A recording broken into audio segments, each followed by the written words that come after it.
The second year after I kicked the bucket, Ethan Sterling was getting engaged to some high society socialite, Tiffany Vanterlyn. At the engagement party, he took a sip of his bourbon, and then let out this little laugh that just dripped with bitterness. You know, there were people who used to say I'd never make it, that Ethan Sterling wouldn't amount to anything. Well, I've proven them all wrong, so where is she now? Why isn't she here to see it? I froze when I heard him say that. Oh, he remembered what I'd said back then? But I'm dead. You'd think a living guy wouldn't hold a grudge against a ghost.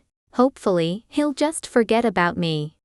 Ethan was now the richest dude in the city, so this engagement party was packed. Even some of our old high school classmates and teachers showed up. Our old class president came over, being all respectful while toasting Ethan and talking about the old days. He asked, "Hey Ethan, who were you talking about just now?" Ethan just snorted, touching his watch. It was weird, that was the watch I got him for graduation. A cheap $50 thing, he should have tossed it by now. It definitely doesn't fit his style. The class president shook his head. It sounded like you were talking about Sarah Miller. But Sarah's been gone for years. How could she show up? For a moment, the whole room got super quiet. No one said a thing. Then, crash, Ethan's glass hit the floor, shattering into a million pieces. His whole face went white, and it took him a minute to say, "What? Who died?" Everyone was staring at us. Ethan always kept it together, so this freak out had everyone whispering and wondering what was going on. The class president looked uneasy, but repeated, Sarah Miller, man. No way. Ethan cut him off right away. She said she went overseas to see her boyfriend, right? What boyfriend? The class president looked confused. Sarah, her family had this genetic thing, the women didn't live past 30. You didn't know about that, Ethan? My ghost was standing right behind Ethan. I sighed. When I left Ethan 2 years ago, yeah, that's what I told him. I said I had this 6'4" dude overseas, the kind with the glasses, the bad boy with a British accent type. It pissed Ethan off bad. He was staring at me, his eyes red like he was ready to cry. I don't believe you, he said, his grip on my arm tight. I don't believe you, Sarah. You're full of it. I am not. I blurted out, pulling a picture from my pocket, me and some tall dude laughing all chummy, arms around each other. A $50 photoshopped pic I'd paid for online. But Ethan didn't even look. He just snatched it and ripped it up. $50. My heart ached. Give me one reason, he said, crumpling the picture on the floor with his foot. After all this time, you just dump me like that? What else was I supposed to do? I rolled my eyes. You were broke, your startup was a bust. I couldn't see any future with you. Did you want us to live in some dumpy little apartment when we were 30? Maybe I was a bit harsh. His grip on my arm loosened. His head hung down. I knew Ethan was proud. This was his limit, he'd never beg me to stay. So I dragged my suitcase out of our apartment. As I opened the door, Ethan stopped me. Sarah. He looked me in the eye, you'll regret what you're doing today. I smiled, a bit sad. Sure, I'll be waiting for that day, Ethan. They say when you die, it's lights out, but somehow my soul was still hanging around Ethan. The Reaper told me that someone's feelings for me were too strong.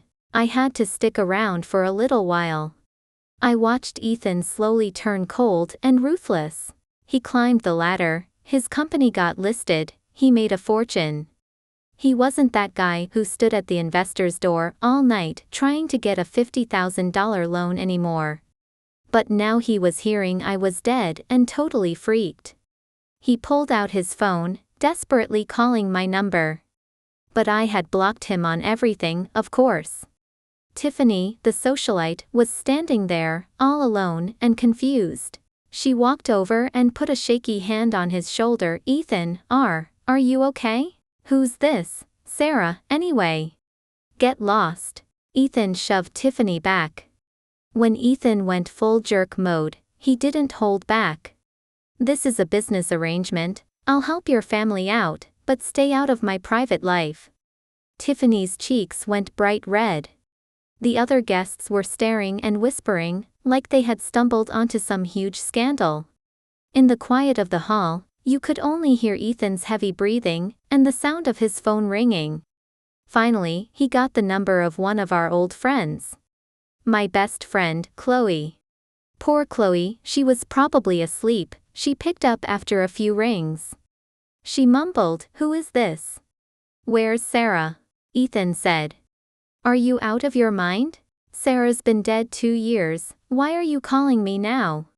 He hung up right there. He paused, then laughed, kind of sad. Then he stumbled out of the party. His driver was waiting outside. He opened the door. Ethan sat in the backseat, hunched over, covering his face, not saying a word for the whole ride back to his mansion. Just as they pulled up to his place, he pulled out his phone and texted his assistant, "Look into Sarah Miller. Now." Back at his mansion, Ethan went straight to his office. He sat in his executive chair, all by himself. His phone kept buzzing, but he just ignored it. Then he put it on silent. He looked like he did back in the day, after some investor had kicked him out, sitting all alone by the side of the road. Back then, I'd buy him a hot chocolate. He's got so much money, why did he look so sad? I wanted to pat his shoulder, yell in his ear, "Ethan, move on. Move on." Ethan just sat there. He didn't sleep the whole night. Around 9 a.m., the butler knocked on the door, with his assistant right behind. His assistant put a file on the desk. "Sir, the information you requested about Miss Miller. Everything's here." Man, that assistant was good. I thought he should quit and become a detective. I leaned over Ethan's shoulder as he opened it. There weren't many pictures, just 7 or 8. Mostly old pictures from 2 years ago. Some looked like they were from CCTV, others from some bystander pics. I was impressed. This guy was good. The places I went to the most in the pictures were the hospitals. Down at the bottom, the times showed that after I left Ethan, I didn't leave town, I rented a room for a few more months. Ethan stared at the pictures, not saying anything for a long time. His brow was furrowed. Then, he slowly gathered the pictures, putting them in a desk drawer and locking it. "Drive," he said to his assistant, quietly. "Take me to this hospital. Can we not do the whole nostalgia trip? Why do you have to go to the hospital, Ethan?" "I really hate the smell of disinfectant," I said. We were in the back of the car, and I started jabbering again. He had his head back, his eyes closed. When they pulled up, the assistant turned back to tell Ethan. "Sir, we're here." Ethan just then pushed the door open and stomped into the hospital. His assistant was so dependable. He worked the night away, figuring out which hospital I went to, my doctor, my appointments, all of it. What a guy. I told his assistant in his ear for the 8th time that he should ask for a raise, or he should go on strike. Too bad, he couldn't hear me. I followed Ethan to the reception desk and heard him say my name. "The hematology department, Dr. Mark Peterson." The receptionist looked him up and down and said, "Do you have an appointment?" Dr. Peterson is a busy man, booked solid all day. Yeah, move on, Ethan, you're just wasting everyone's time." I poked his shoulder. Of course, my hand just went right through him. Ethan didn't say anything. He pulled out his phone and dialed a number. "Yeah, it's Ethan Sterling, I'm trying to get in contact with Dr. Peterson. Thanks." In under a minute, the receptionist's phone buzzed. She looked at the number and immediately picked up. "Dr. Miller? What's up?" "Yeah? The chief called? Okay. There's someone here to see Dr. Peterson, I'll take him up right now."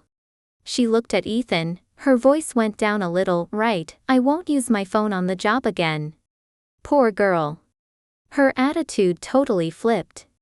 Mr. Sterling, please, follow me. She rushed ahead. Doctor Peterson is on the 4th floor. I'll take you up. See, money talks. Back when Ethan was broke, he wouldn't even buy cough syrup.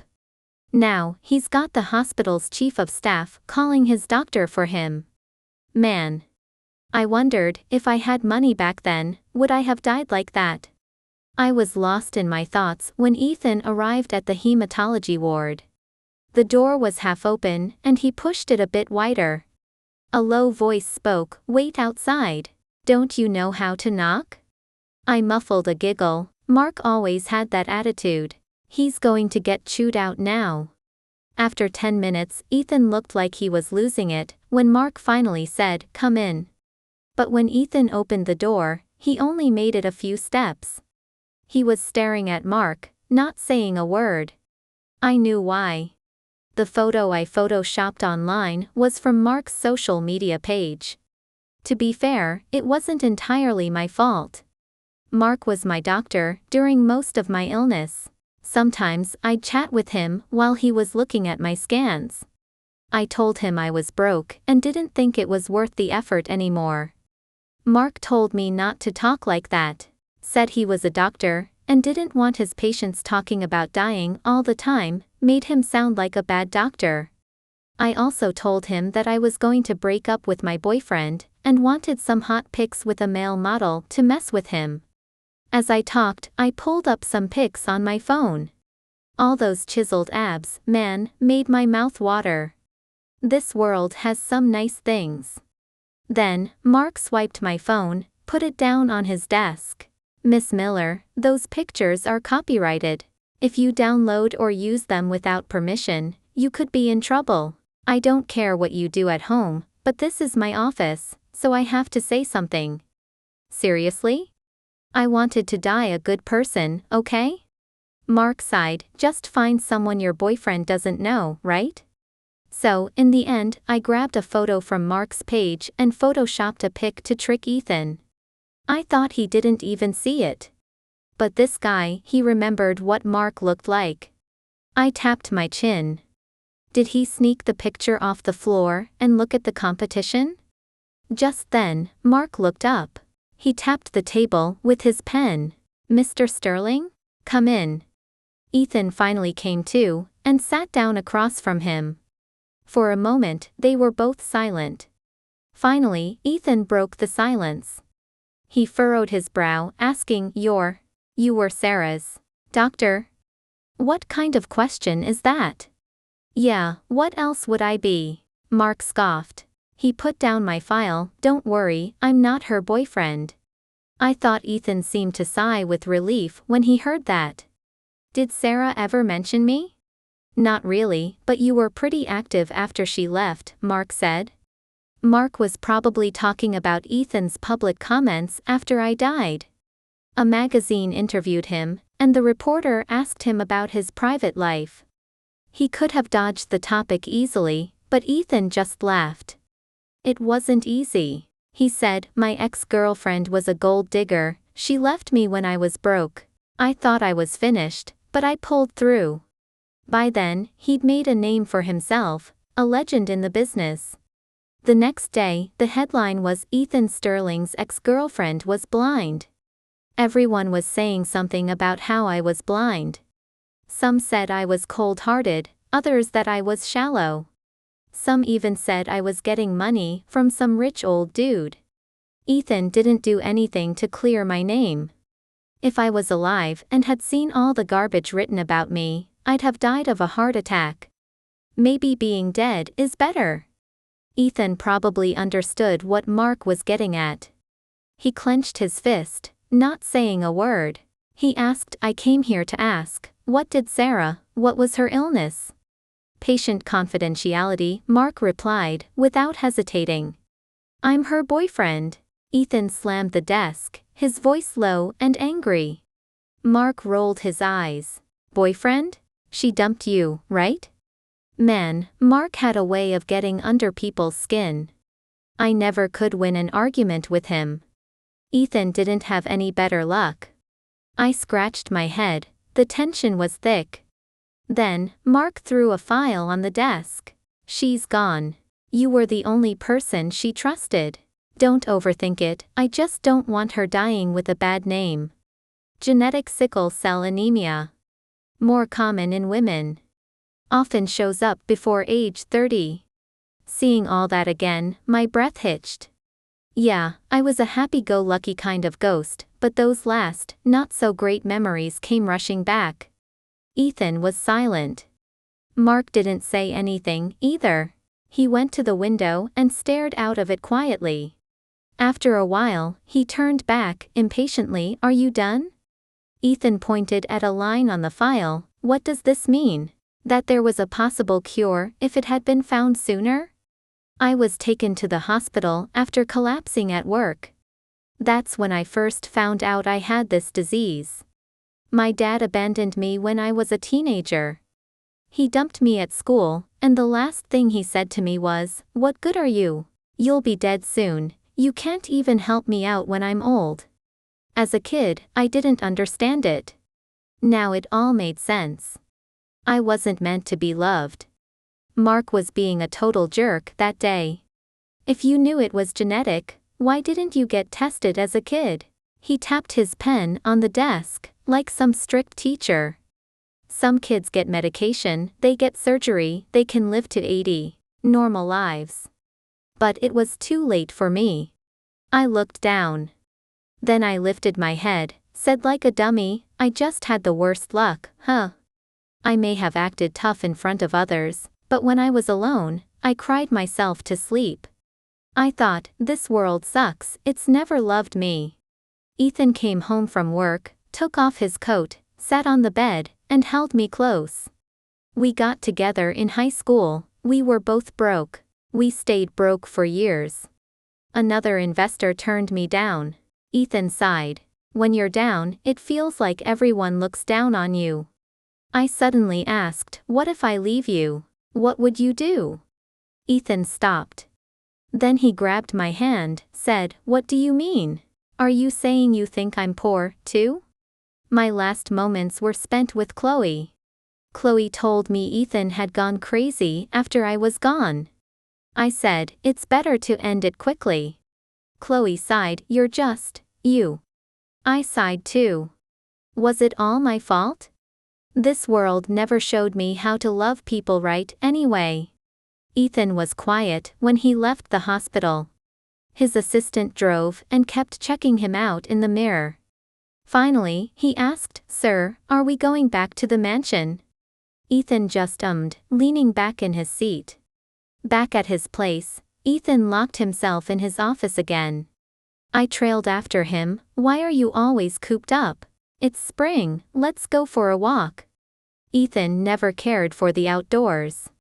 He sat at his desk, opened a drawer, and took out a metal box. Inside were some old newspapers. All the trashy rags that threw dirt on me after I left him. I was dead, all of that meant nothing to me. But Ethan was different. He looked through them, and his breathing got heavier. His knuckles were white from the way he was holding them. Then, he crumpled the papers, threw them on the floor. F multiplied by CKU. He screamed, then covered his face. A tear fell through his fingers and onto the desk. Is it really better to end it quickly? I floated in front of Ethan, wanting to hug him. But I couldn't. Sarah, you tricked me, I heard him say. Yeah, I tricked you, I said. I felt a little guilty. I thought you were overseas, I just wanted you to see me, to see that I've made it, that I have money now. Sarah, if you regret it, come back to me. You're so childish, Ethan murmured, all I wanted was to hear you say it. I'm the only stupid one here, huh? How did I date you for so long, and not know what kind of person you really were?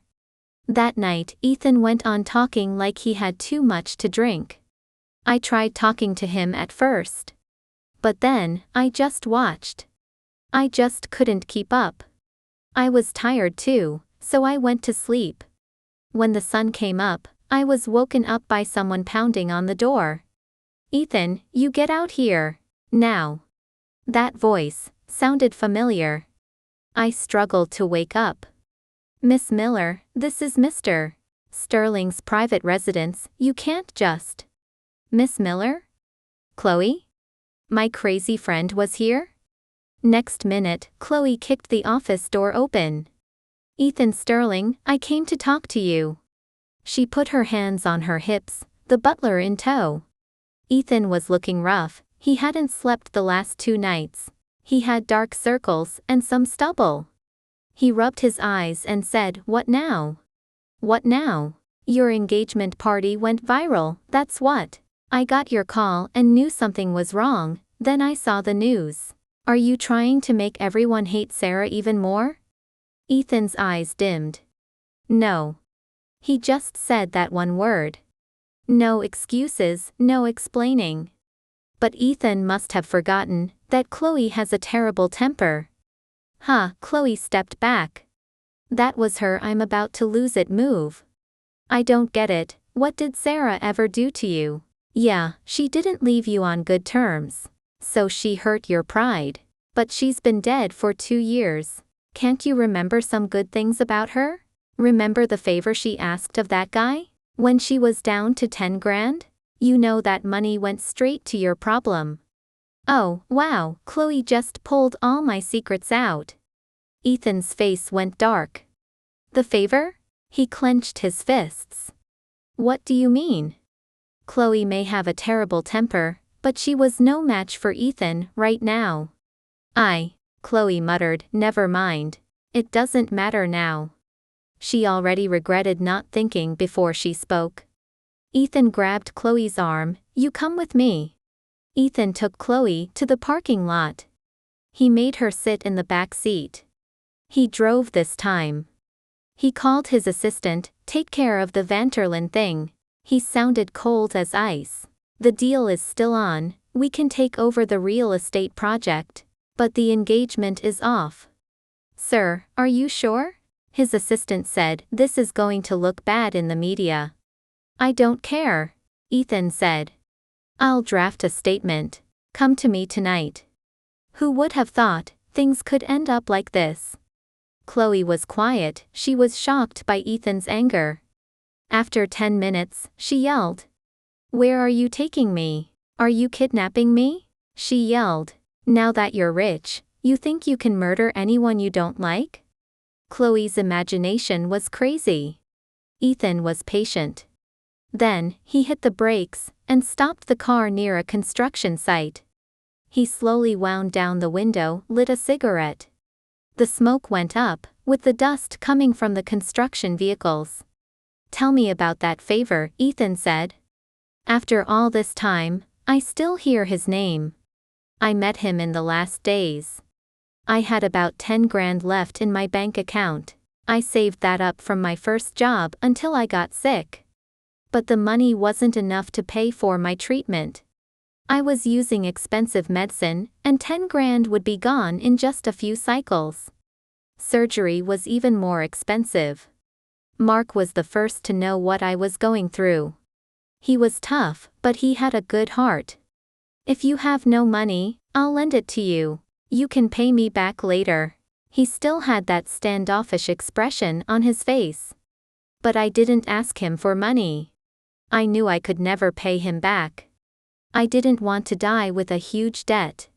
So, what to do with that 10 grand was the problem. I was trying to solve this life or death issue when I met the man Ethan owed money to, Tony the Fist Mancini. He saw me and gave me this nasty look. He was back to make trouble for Ethan. Back when Ethan needed seed money, he borrowed a sum from Mancini. It was a trap, a high-interest loan that turned into a huge debt. If you go to court, it would be tough. Not a lot of evidence, plus the guy was a gangster. When you're poor, $5 can kill you, let alone a huge debt. Back then, Ethan had sleepless nights. I saw Mancini and he saw me. Then he grinned, looking at me now? You think you can pay me now? I nodded. But I've got 10 grand. It's not enough. So you either take it, or we go down together. Maybe my attitude made him think I wanted to die. It stopped him in his tracks. Then, he tried to punch me. I stood there, said, "Your money is dirty. We die together, or you walk away now." I wasn't losing, I would take him with me. "UBTCH, he said. Mancini was red in the face, but he finally took my 10 grand and didn't bother Ethan again. Hearing his name again, I felt a little weird. Was I being a bit of a fool? I tapped my head. I was smart. If I died with 10 grand, that was bad, I wouldn't get to spend it. I was actually being strategic. Chloe looked around and said, "You wanna know about Mancini? Why are we here? Is he here?" Ethan nodded. He pointed to a construction worker, with a hard hat, carrying bricks. "That's him." "Are you serious?" Chloe was shocked. "You did this?" Ethan laughed. He had it coming. He was the kind of guy who never forgot anything. Chloe sighed. She looked at the construction site. "You should have guessed it. The reason Mancini left you alone was because Sarah gave him the last 10 grand she had. Her sickness." Ethan finally said. His voice sounded like a stranger's. "She wanted to stop fighting," Chloe said. After that, neither one of them said a thing. The car was parked there in silence. Then, a truck started bringing sand. A long line of workers passed them, with Mancini in the back, with a load of cement. Even if he was a supervisor, the work was still hard. He had aged like 10 years. His face was worn out. When he walked by Ethan's car, he hesitated, took a look, then leaned in. "Mr. Sterling." He was all polite now. "Are you just driving through?" Ethan shook his head. His cigarette butt fell onto Mancini's hand. He owed, but didn't complain. He just rubbed his hand. "I came here," Ethan said, coldly, "remembering the old times made me angry." That scared Mancini. "What do you want me to do? Apologize?" he said, trembling. Ethan didn't answer. He started hitting himself. "I was stupid. I am sorry. Sorry for the way I spoke to you, sir." I watched Mancini's face go red. It felt weird. It was like he was apologizing to me. Finally, Ethan told him to stop. "You know who you need to say sorry to?" Ethan was staring at him. "Tonight you're going to burn money for Sarah, you understand?" Who would have thought? The first guy to burn money for me was Mancini, the gangster? Man, fate is messed up. Ethan drove Chloe home. I grumbled, "I'm a broke ghost, and she's my best friend, and she never gave me a golden ingot. What a failure of a friend." Ethan hadn't been to work for days. A ton of stuff waited for the boss to do it. He didn't rest. His assistant was getting an earful. Contracts, meetings, project deadlines. I got tired listening, so I went into a corner to nap. When I woke up, his assistant was gone, and he was alone. He sat in his chair, looking at some financials. It was late. Being rich seemed very hard. Back in the day, I'd have grabbed the paper from him, ordered him to go to bed. But this guy was so alone, there was no one taking care of him. I hovered behind him to look at what he was looking at. He didn't flip the page. He was just blanking out. A breeze came in, and the curtains rustled. Some beginner violinist was playing some awful sounds nearby. It floated into Ethan's office. He came back to his senses, and pulled out his phone, and opened some social media site. On the top was the news. Ethan Sterling's name was at the top. Ethan Sterling breaks engagement with Tiffany Vanterlyn. Business partnership with the Vanterlyn family will remain, private affairs will not affect business. Ethan was famous, a party had that many headlines. But when I looked at the comments, I was shocked. Ethan Sterling releases statement about ex-girlfriend. That was the thing Ethan asked his assistant to do. Not many words, but packed with information. It cleared the record, and all the lies. In those few lines, I was a sunshiny, warm, and kind girl who was done wrong by fate. I was the one who hurt her, not the other way around. Ethan wrote, "I still love you, Sarah Miller." The next day, Ethan was back to normal. He went to work. His assistant was getting worked like a mule. His work schedule was insane. Even his assistant thought it was a bit much. When he came in for signature, he gently said, "Sir, shouldn't you take some time off?" I think his assistant was the only friend he had now. Ethan just shook his head and said, "The meeting is still on this afternoon, get the report ready." His assistant sighed. But Ethan wasn't made of steel. With no sleep, no food, jumping into all of this. So, after the afternoon meeting, when he came out of the door, he stumbled and passed out on the floor. The executives started freaking out. Someone called 911, someone held his hand, a few hugged him. His assistant got pushed to the side, yelling, "Stop moving him around, just make him lie flat." The ambulance was fast, they took him to the nearest hospital. It reminded me when I collapsed at work. I sat by his side and patted his head, asking, "You'll be okay, right?" Ethan had a fast pass, so the doctors checked him over immediately. The doctor gave him a glucose drip. That's how Ethan woke up. Low blood sugar, overworked. The doctor was writing on his chart, "You can't keep up this pace.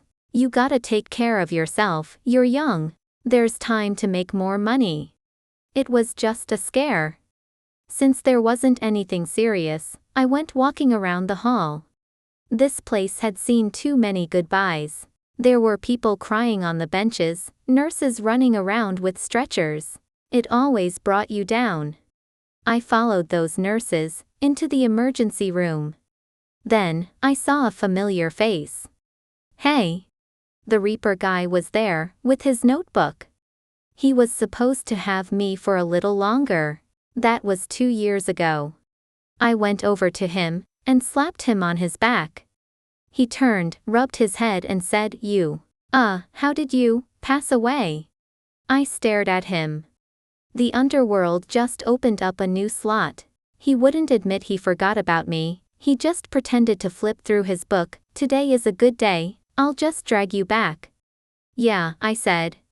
"Wait up," I said. I floated back to Ethan's room.